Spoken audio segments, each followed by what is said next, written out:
अस्सलाम वालेकुम to all of you. मैं हूं Mohammad Khan Mulakhel, MPhil scholar, lecturer in physics, government college Madyan Swat, और आप देख रहे हैं अपना YouTube channel M Khan star. जैसा कि आप लोगों को मालूम है, हमने first year physics chapter number 6 fluid dynamics को शुरू किया है। इसी सिलसिले में आज हम पढ़ेंगे बहुत important conceptual rich topic, terminal velocity. और टर्मिनल वेलोसिटी को पढ़ने से पहले फ्यू क्वेश्चंस कि इसका प्रॉपर डिफिनीशन, इसका डायग्रामेटिकल एनालिसिस, इसका मैथमेटिकल डिफिनीशन, इसका मैथमेटिकल प्रूफ, मैथमेटिकल रिलेशन में बहुत से कॉन्सेप्ट, इसका ग्राफ और इसका रिजल्ट। ओके, और इसके साथ साथ इसका इंपॉर्टेंस। तो शुरू करते हैं। द वर्ड या द टॉपिक टर्मिनल वेलोसिटी। याद रखें, ये टर्मिनल वेलोसिटी हमारे साथ मैक्सिमम यूनिफॉर्म वेलोसिटी होती है एक ऑब्जेक्ट की जो फ्लूइड में फॉल करता है under the action of gravity, mean gravity की वजह से। अगर एक ऑब्जेक्ट फ्लूइड में फॉल कर रहा हो, इसकी जो मैक्सिमम यूनिफॉर्म वेलोसिटी होगी, इसको हम कहते हैं टर्मिनल वेलोसिटी। ओके, ये टर्मिनल वेलोसिटी कब होगी इसको भी हम देखते हैं। जैसा कि डायग्रामेटिकल एनालिसिस, जैसा कि ये ऑब्जेक्ट अभी रेस्ट में है, तो इसका वेट हमारे साथ डाउनवर्ड है। जब रेस्ट में है तो इसकी इनिशियल वेलोसिटी हमारे साथ जीरो है। जब इनिशियल वेलोसिटी जीरो है तो इस पे जो ड्रैग फोर्स होगा वो भी जीरो के बराबर होगा।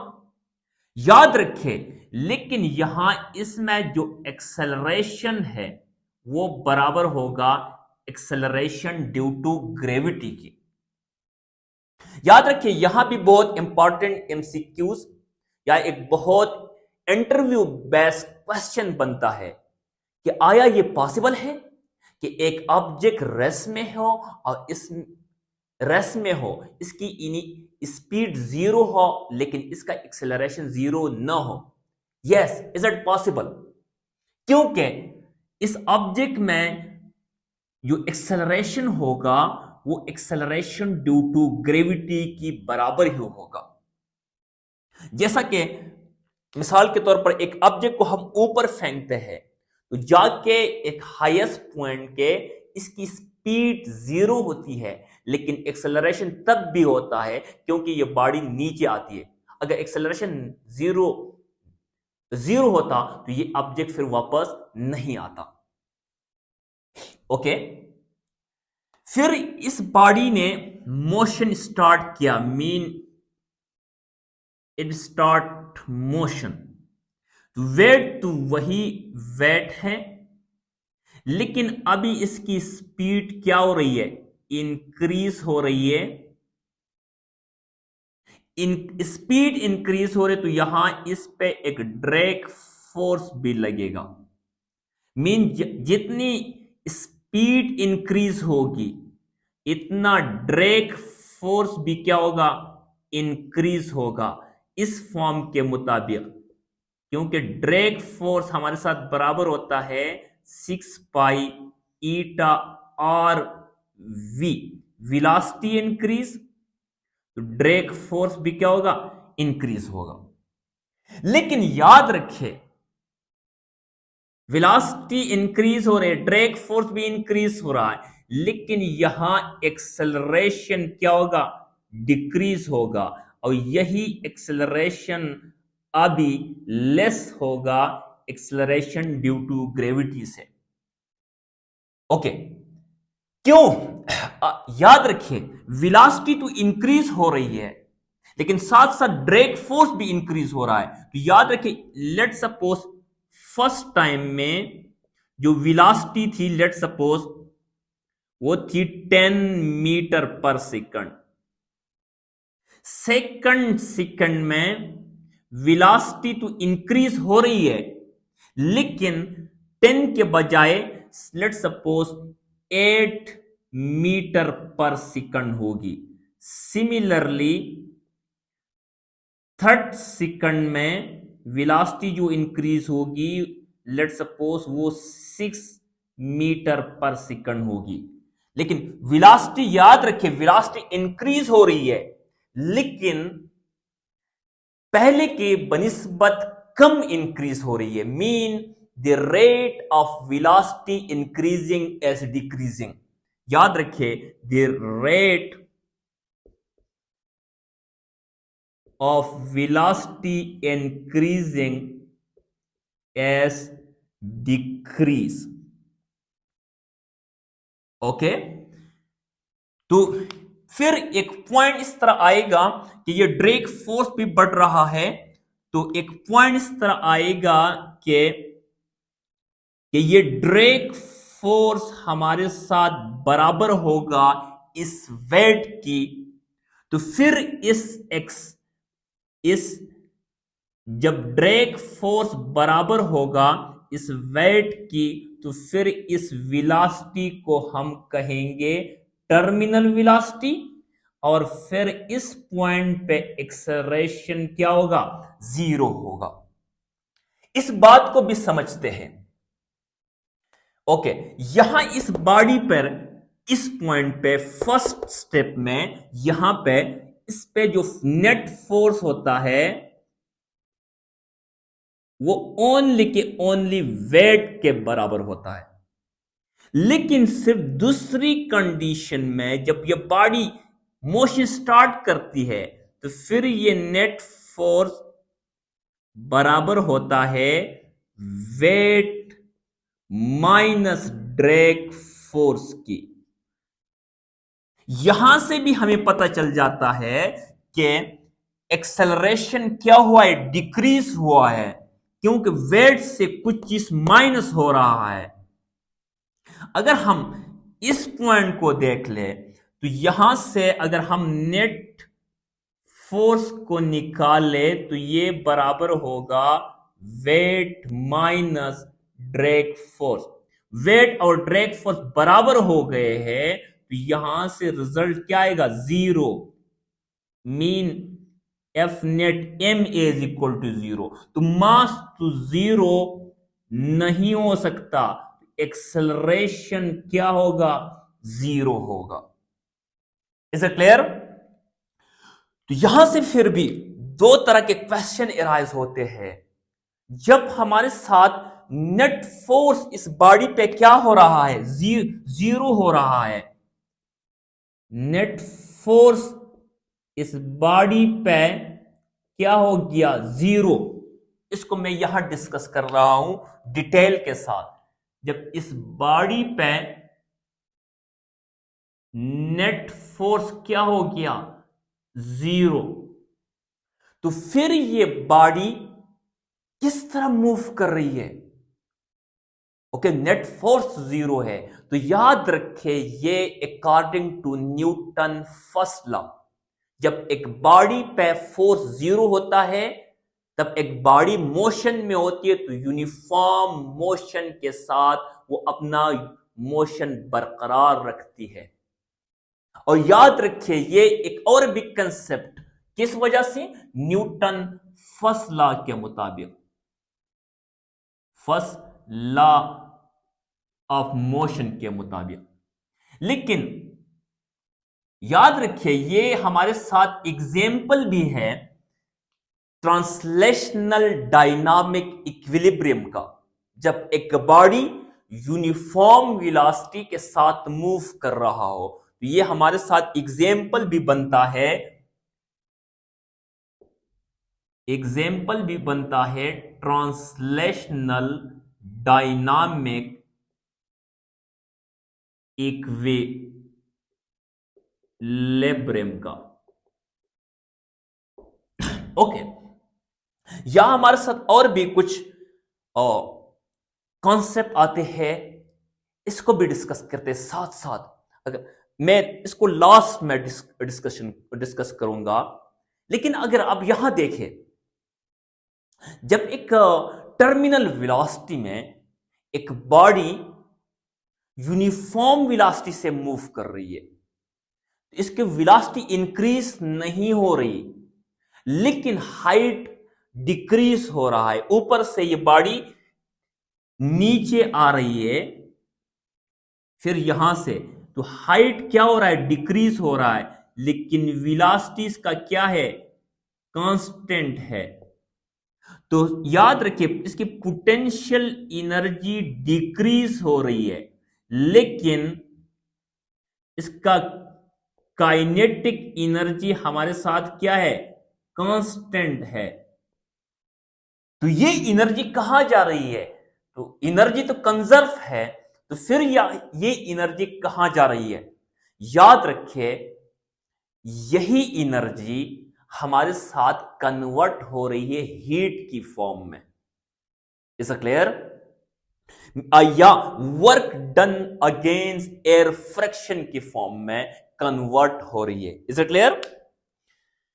ओके, यही एक इंटरव्यू बेस्ड क्वेश्चन है कि एक बॉडी ऊपर से नीचे आ रही है, इसकी वेलोसिटी यूनिफॉर्म है। ओके, तो याद रखिए हाइट डिक्रीज हो रहा है, मीन पोटेंशियल एनर्जी डिक्रीज हो रही है, लेकिन वेलोसिटी यूनिफॉर्म है। काइनेटिक एनर्जी तो कांस्टेंट होगी, क्योंकि काइनेटिक एनर्जी मास और वेलोसिटी पर डिपेंड कर रही है। मास भी कांस्टेंट है, वेलोसिटी भी कांस्टेंट है, तो ये पोटेंशियल एनर्जी कहां कन्वर्ट हो रही है, याद रखिए यही एनर्जी कन्वर्ट हो रही है हीट की फॉर्म में, हीट को कन्वर्ट हो रही है। Is it clear? यहां से फिर इस बात को हम मैथमेटिकली डिराइव करते हैं टर्मिनल वेलोसिटी। याद रखिए इस टर्मिनल वेलोसिटी को हम डिनोट करते हैं वी टी से। हाँ, ये भी हमसे किसने पूछा था कि ये टी हमारे साथ कैपिटल होगा या स्मॉल होगा। याद रखिए इसको अब कैपिटल लिख ले या स्मॉल लिख ले, नो प्रॉब्लम। तो अभी यहां से हम इसको प्रूफ करते हैं, जब हमारे साथ यही ड्रैग फोर्स बराबर होगा वेट की, तो फिर इस वेलोसिटी को हम कहेंगे टर्मिनल वेलोसिटी मैथमेटिकली।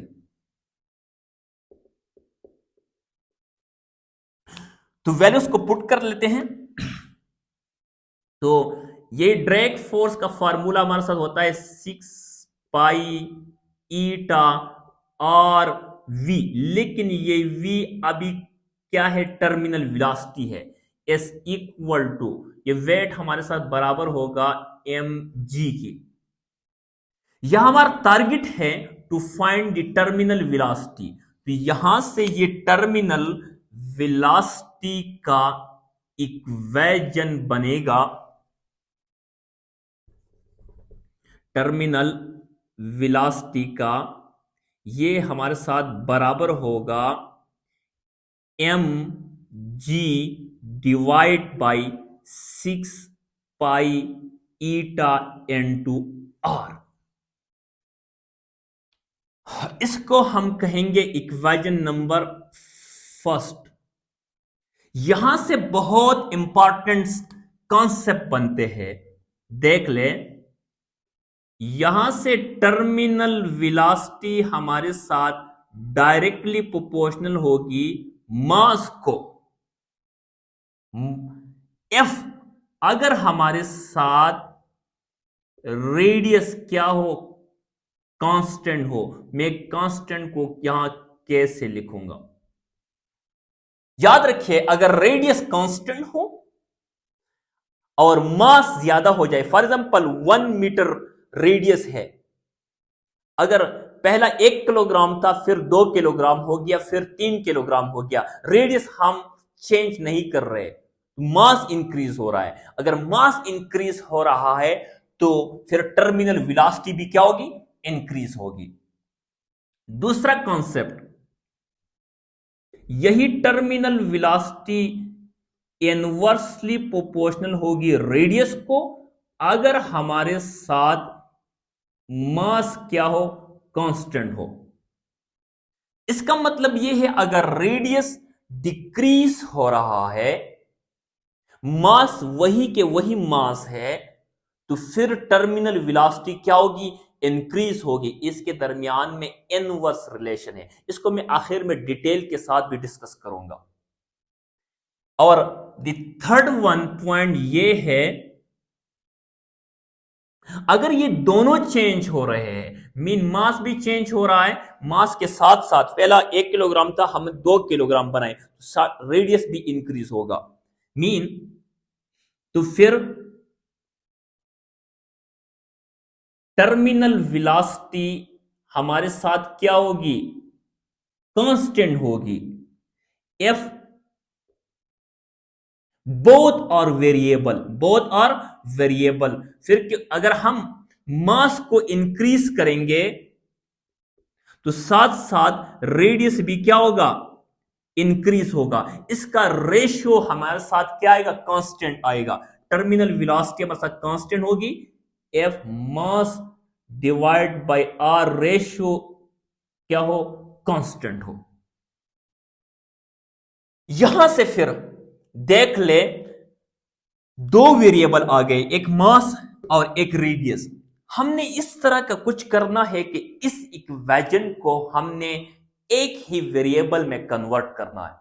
बाज लोगों का यह क्वेश्चन भी होता है कि हम फर्दर डिराइवेशन क्यों करते हैं, कि हमारे साथ ये इक्वेशन तो आ गया, लेकिन यहां एक प्रॉब्लम होता है।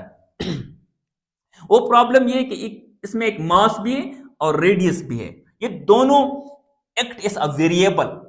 जब हम मास चेंज करेंगे तो रेडियस चेंज होगा, या रेडियस चेंज करेंगे, ओके, तो ये दो वेरिएबल बन गए। हमने इस इक्वेशन को कन्वर्ट करना है एक ही वेरिएबल में। इसके लिए हमने कॉन्सेप्ट यूज करना है डेंसिटी का। तो वी नो, हमारे साथ डेंसिटी बराबर होती है मास पर यूनिट वॉल्यूम की। ये अभी देख ले, ये स्मॉल v को मैं लिख रहा हूं तो वेलोसिटी के लिए, ये कैपिटल V में वॉल्यूम के लिए यूज कर रहा हूं। तो यहां से अगर मैं मास को फाइंड कर लूं, तो ये मास हमारे साथ यहां से बराबर होगा वॉल्यूम n2 किसकी, डेंसिटी की।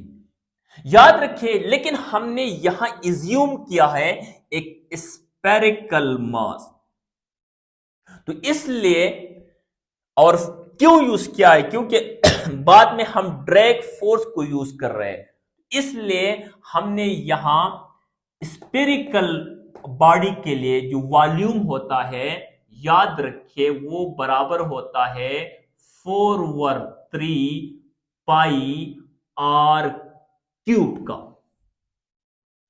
अगर ये फार्मूला हम यहां पुट कर लेंगे, तो यहां से जो मास होगा वो बराबर होगा 4/3 pi r cube and to density, और this is called equation number 2। अगर हम ये इक्वेशन नंबर 2 को ले लेंगे और पुट करेंगे इक्वेशन नंबर फर्स्ट में, तो हमारे साथ ये इक्वेशन आएगा, पुट 2n1, तो हमारे साथ ये इक्वेशन आएगा। तर equation 1 implies that terminal velocity is equal to m की जगह हम ये वैल्यू पुट करेंगे 4/3 pi r cube into density into G divide by 6 pi eta r है, 6 pi eta n to r। अभी ध्यान से देख ले, कुछ चीजें कैंसल होने वाली है। ये पाई हमारे साथ कैंसल होगा पाई के साथ, एक आर हमारे साथ कैंसल होगा, आर यहां हमारे साथ स्क्वायर बचेगा, लेकिन यहां 3 2s are 6 और 2 2s are 4। अभी ध्यान से इस फॉर्मूले को लिख ले। Terminal velocity as equal to, यहां 2 बचा है, mean 2 rho G R square.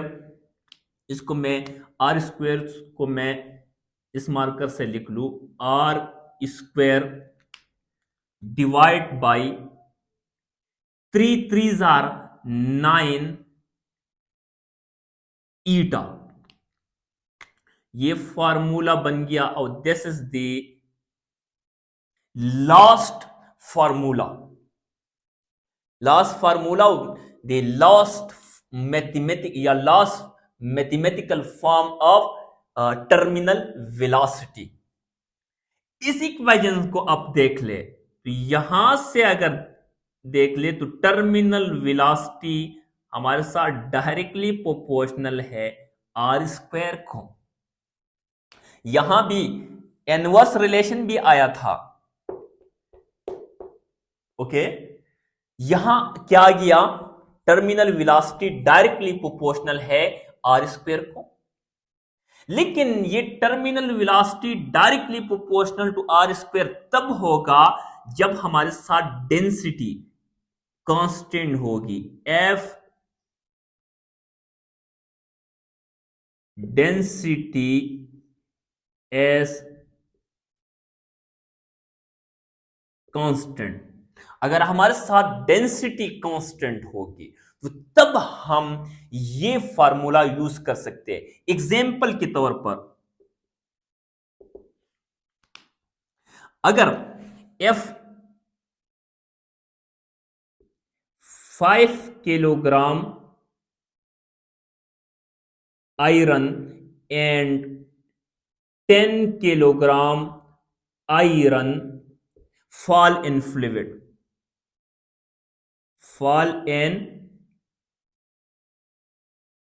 fluid, अगर हमारे साथ 5 किलोग्राम और 10 किलोग्राम आयरन, लेकिन देख ले आयरन आयरन है तो दोनों के लिए जो डेंसिटी होगी वो क्या होगी, कांस्टेंट होगी, क्योंकि दोनों ही क्या है, आयरन्स है।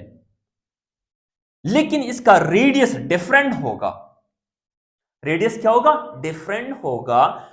फिर हम यही फार्मूला यूज कर सकते हैं, क्योंकि इसमें अभी देख ले मास कांस्ट दोनों के लिए सेम नहीं है, मास सेम नहीं है, तो ये फार्मूला हम तब यूज कर सकते थे। मैं दोबारा लिख रहा हूं कि terminal velocity inversely proportional to radius.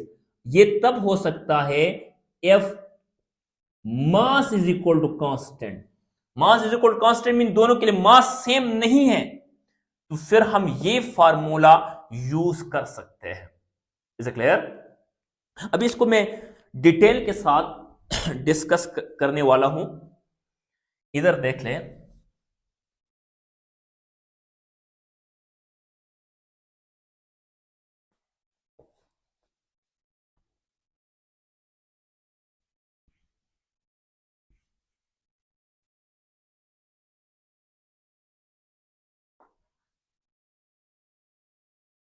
Okay, VT is inversely proportional to radius, ये तब वैल्यूड होगा एफ मास और वेट और सेम। दो ऑब्जेक्ट हैं, इसका मास और वेट क्या है, सेम है, तो फिर हम ये फार्मूला यूज कर सकते हैं। इसको थोड़ा सा और से डिटेल से देखते हैं। लेट सपोज इसका जो रेडियस है, लेट सपोज वो है R1 और ये दूसरा ऑब्जेक्ट है जिसका रेडियस है R2। लेकिन इन दोनों का मास क्या है, सेम है। आप लोग कहेंगे कि ये दोनों कैसे सेम है? लेट सपोज एक आप स्टोन ले और दूसरा आप मालूच का बड़ा सा पैकेट ले। Is it clear? तो अगर दोनों का मास सेम है, लेकिन देख ले अभी इनका वॉल्यूम डिफरेंट होगा। इसका वॉल्यूम क्या है, डेंसिटी के मुताबिक देख ले। Density is equal to mass per unit क्या होता है, वॉल्यूम। जितना वॉल्यूम ज्यादा इतना डेंसिटी क्या होगी, कम होगी। लेकिन मास सेम है। यहां देख ले, इसका वॉल्यूम क्या है, कम है, इसका डेंसिटी क्या होगी, ज्यादा होगी। इसका मतलब है कि डेंसिटी ऑफ वन ये ज्यादा है डेंसिटी ऑफ टू से। मास दोनों का क्या है, m1 इज इक्वल टू क्या है, m2 है। सिमिलरली वेट भी 1 का बराबर है वेट 2 का। अभी टर्मिनल वेलोसिटी देखें तो ये डिफरेंट होगा। जिसका रेडियस कम, जिसका टर्मिनल वेलोसिटी ज्यादा। अभी देख ले R2 क्या है, ये ज्यादा है R1 से। R2 ज्यादा है। जब R2 ज्यादा होगा तो इसकी टर्मिनल वेलोसिटी क्या होगी, इसकी टर्मिनल वेलोसिटी कम होगी। टर्मिनल वेलोसिटी ऑफ 1 से 1 की टर्मिनल वेलोसिटी क्या होगी, ज्यादा होगी 2 की टर्मिनल वेलोसिटी से। इसका रेडियस कम है तो इसका टर्मिनल वेलोसिटी क्या होगी, ज्यादा होगी। मीन वी ऑब्जेक्ट 1 का जो टर्मिनल वेलोसिटी होगी वो ज्यादा होगी ऑब्जेक्ट 2 का टर्मिनल वेलोसिटी से। यहां एक क्वेश्चन भी एराइज होगा कि कौन सा ऑब्जेक्ट, जब ये ऑब्जेक्ट फ्लूइड में फ्लो कर रहे हैं तो कौन सा ऑब्जेक्ट पहला टर्मिनल वेलोसिटी को गेन करेगा। Which one gain the terminal velocity earlier? Question में भी लिख रहा हूं, which one gain terminal velocity, gain terminal velocity earlier or earlier? Okay, वो टर्मिनल वेलोसिटी पहला गेन करेगा जिसकी टर्मिनल वेलोसिटी कम होगी, हैव लो या less terminal velocity, less terminal velocity. या अब यू भी कह सकते हैं have large size, have large size. जिसका साइज ज्यादा होगा वो पहला टर्मिनल वेलोसिटी को गेन करेगा। क्यों? क्योंकि इस पे ड्रैग फोर्स क्या होगा, ज्यादा होगा। Is it clear? अभी तक आई होप काफी बातें हमें समझ में आए होंगे, लेकिन इसके बाद अभी इसका ग्राफ को डिस्कस करते हैं। बहुत इंपॉर्टेंट ग्राफ है, ग्राफ को डिस्कस कर लेते हैं, फिर इस टॉपिक को यहां क्लोज करते हैं।